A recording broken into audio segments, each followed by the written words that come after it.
Welcome to episode 10 of the Truth Quest podcast, The Truth About God and Evil. My intent on every fifth episode is to present a Christian apologetic topic. This episode is the second installment and follows episode number 5, The Truth About the Resurrection of Jesus Christ. Before we jump in, I want to ask you for a favor. Please share the show with others. If you are having a discussion about the resurrection, the NFL national anthem protests, climate change, Social Security, or God and evil, send them the specific episode. As always, please consider supporting the show with a few dollars. Every dollar donated will be used to expand the show's reach. See the show notes page at truthquest.podbean.com for a link to the support page. And also, please join the conversation on Facebook. Check out the Truth Quest podcast fan page at facebook.com/TruthQuest podcast, all one word. I will continue to post articles related to past episodes as well as links to new episodes. The easiest way to stay up to date is to subscribe to the podcast on iTunes or maybe in Google Music. Now on with the show.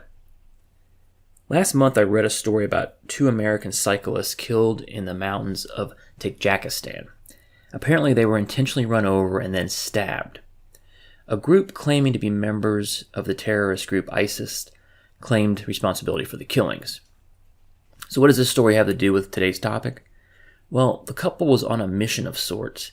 See, they did not believe in evil. They had been on a year-long bike journey, taking them throughout Africa, along the European Mediterranean shoreline, to Turkey and Central Asia, proclaiming their message. On their blog, they wrote, quote, "Evil is a make-believe concept we've invented to deal with the complexities of fellow humans holding values and beliefs and perspectives different than our own. By and large, humans are kind. Self-interested sometimes, myopic sometimes, but kind. Generous and wonderful and kind." End quote. Given the viral nature of this killing, I thought it made sense to tackle this topic now. We'll get back to this couple later in the episode. My intent with this episode is to present you with information that I have come across over the years as I continue my truth quest in regards to the question of God and evil. At this point in my journey, I feel like I know about 3/4 of the story. There are still areas where I'm not clear, but perhaps this episode will spark some discussion on the Truth Quest Facebook page, and you can help me fill in the rest of the story. Let's be honest, if you are looking for a reason not to believe in God, the world is more than willing to find one for you. The existence of evil is just one of many. Unfortunately, it is one of the more persuasive. Atheists, agnostics, and non-Christians complain all the time about how harsh and evil the God of the Old Testament appears to be. And the ever-present question of how can a good God allow so much cruelty to exist is a legitimate question worthy of an answer. I want to start our discussion with an observation, one that I realized during the research for this episode. It hits right at the heart of the argument that evil somehow invalidates the existence of God. That observation is that evil is a prominent topic in the Bible. In fact, there are over 400 references to it, starting with 7 references in Genesis. Do you remember the tree of the knowledge of good and evil? Genesis 3:5 and 3:22 talk about knowing good and evil. Genesis 6:5 states, "Every inclination of the thoughts of the human heart, was only evil all the time." Genesis 8:21 says, "Every inclination of the human heart is evil from childhood." Genesis 44:4, Joseph says, "Why have you repaid good with evil?"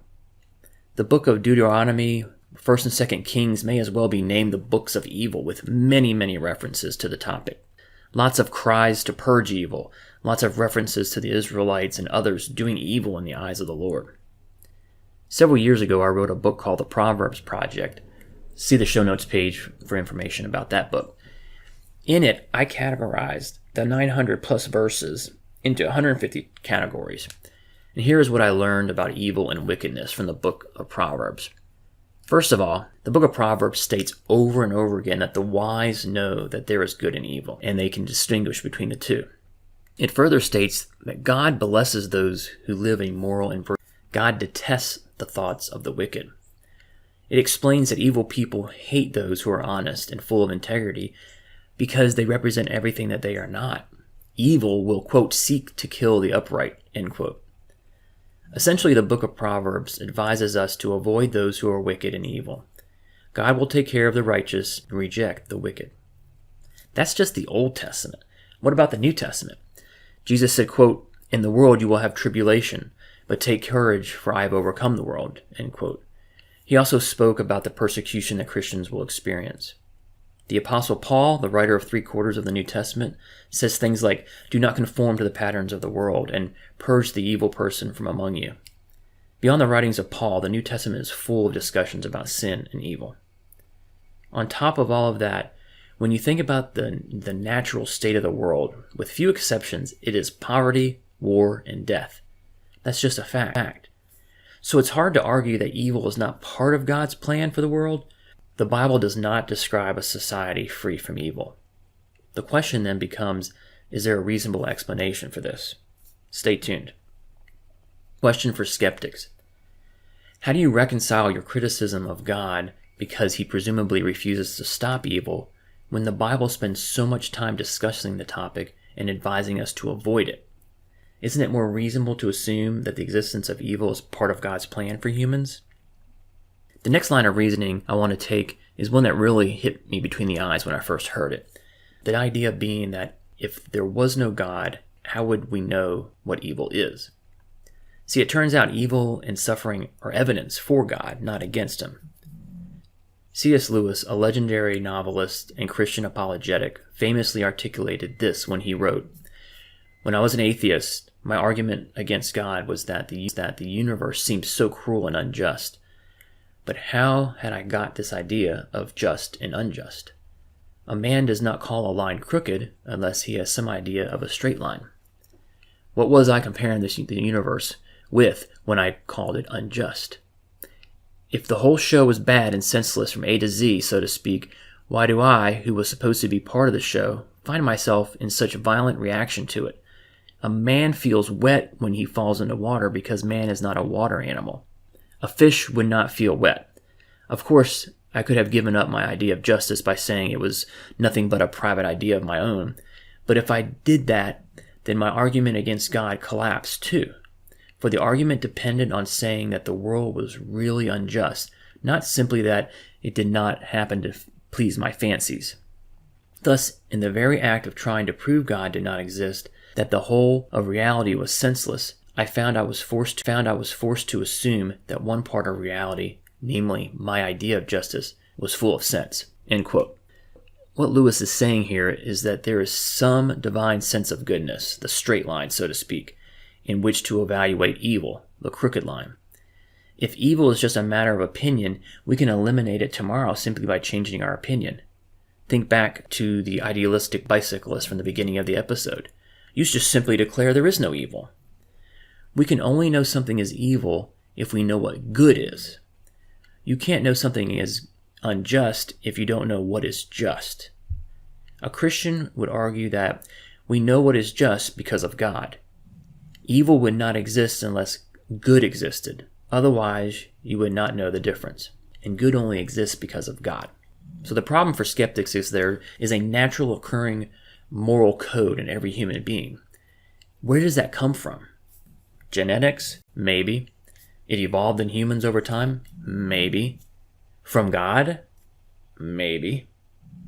See, the thing is, evil does not exist by itself. It is a corruption of a good thing. Or as St. Augustine discovered, evil is the absence of good.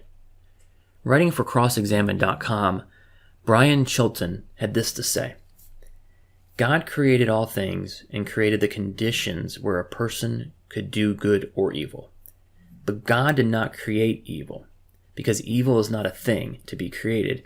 It is not like a virus or slab of concrete. Evil is an attribute.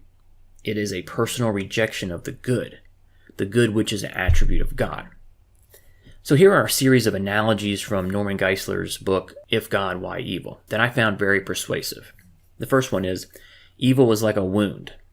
Wounds do not exist by themselves. They are a corruption of a healthy body part. If you take a wound off of the body, you have a better body.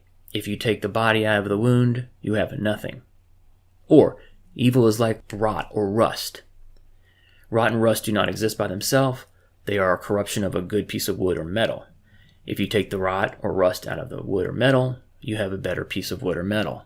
If you take the good piece of wood or metal away from the rust, you have nothing. Or evil is like cancer. Cancer is an evil, but it only exists in a good body. If you take cancer out of a body, you have a better body. If you take the body out of the cancer, you have nothing. I think you get the point.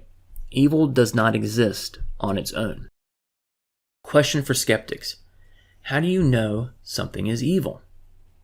There are a couple ways to look at this question. First, you can look at it from a secular perspective. For example, how do you know you are breaking the law? Maybe you see a speed limit sign and it says 35 miles an hour. 15 to 35, you know you are doing wrong.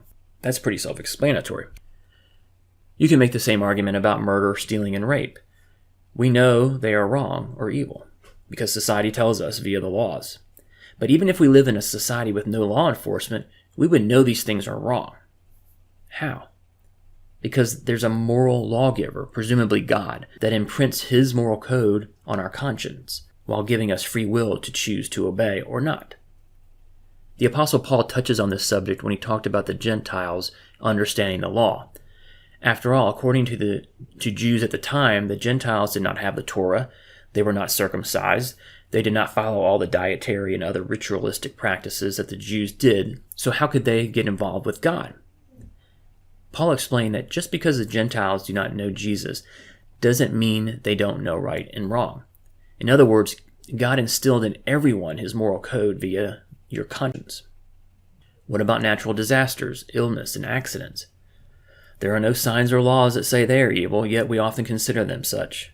Tsunamis, volcanoes, earthquakes, fires, cancer, car accidents, etc. kill and maim hundreds of thousands of people every year. Who is to blame for this quote-unquote evil? Most often it is God who receives the blame. I admit these situations are difficult to rationalize, but give me a couple minutes to work through this and maybe I have a possible explanation. One of the most satisfying explanations that I have come across on this topic is the concept of free will. God does not want a bunch of mind-numb robots roaming the earth. He wants us to freely choose to follow him. He wants us to choose to love and worship him. Following this logic, you realize that God does not produce or promote evil. However, he does permit it. He permits it by giving us free will. Humans make the choice to do evil, not God. His sovereignty, power, or omnipotence, whatever you want to call it, does not negate personal responsibility. God created the conditions for evil to exist, but only in order to allow people to freely express love for him and others. Evil is the price we pay for free will. You could say that the reason evil exists is because free beings use free will badly. The same is true when people say, if God is all-powerful, why doesn't he stop evil? If he did, he would be destroying free will, and obviously he values free will highly. Another often trotted out argument about God and evil is, if God is all-knowing, then he knew this world that he created would be full of evil. Why not just build a world with no evil? One explanation is, he did not create heaven on earth because this is a testing ground, so to speak.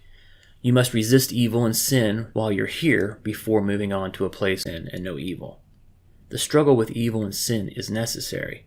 Maybe this side of heaven is a character-building exercise. This is the best world that could be achieved without violating everyone's free will. Another explanation, which to many of you will seem like a cop-out, is the idea that, do we really need to know everything? Many things are beyond humans' understanding, and maybe the answer is to be okay with not knowing everything. It doesn't mean we don't continue to pursue more understanding. After all, God instilled in us the desire for knowledge, the need to explore and to learn. But a lot of people, Christians, non-Christians, fence-sitters, atheists, and agnostics, want to know more. So how do we help them? In his book, The Story of Reality, Greg Koukl said this: because we can never know if freedom was worth the price of evil, this is one of those things we must leave to God. And since we have good reason to believe he exists and that he is good and wise, I think we are in safe hands with this strategy. The truth is, we are finite beings dealing with an infinite one. Just because we don't know the reason for evil doesn't mean there is not a good one. Or better put, just because we don't know the good behind evil does not mean there is no good. The unexplained is not unexplainable. At least we know why it's not explainable, because we are finite beings. I understand this is an unsatisfactory response for many of you. That's a reasonable reaction to this explanation. Why God allows evil, why he allows bad things to happen to good people, why he allows bad people to do bad things does not make sense to us finite beings. This understandably pushes some people away from God. However, if we are truly eternal beings, then perhaps we should look at things a little differently. Maybe the perceived evils that happen during our short time in this world should be looked at through the light of eternity. Ultimate evil is the existence of hell. If God is all loving, why create a hell? It seems to be a bit of an overkill, is the argument. Again, this is a reasonable question until you consider that hell is a choice. We have a choice to be separated from God, and he respects that choice. After all, we are made in his image, so he gives us that respect. The Bible does not describe hell as a torture chamber. As Norman Geisler says, quote, "Those in hell know that the pain they suffer is self-induced," end quote. I imagine someone dying, they go to hell, and they speak to the gatekeeper who asks them, "Do you know why you're here?" And 100% of the time the person says yes. So as I wrap up this episode, for non-Christians, atheists, agnostics, and fence-sitters, I hope I gave you something to think about in regards to God and evil. I understand what I've said here may leave you a little bit unsatisfied, but it's a pretty intense and complicated topic. For those of you who are Christians, or at least lean in that direction, I think that it is important. I think that it is important to consider that Christianity does provide an answer to the question of evil. Despite all the crap that goes on in the world, and despite the fact that none of us are good, and despite the fact that we all are bent towards evil, God solved the problem of evil by coming to earth in the form of a human, allowing himself to be tortured and killed in order to forgive us of our sins. I don't know about you,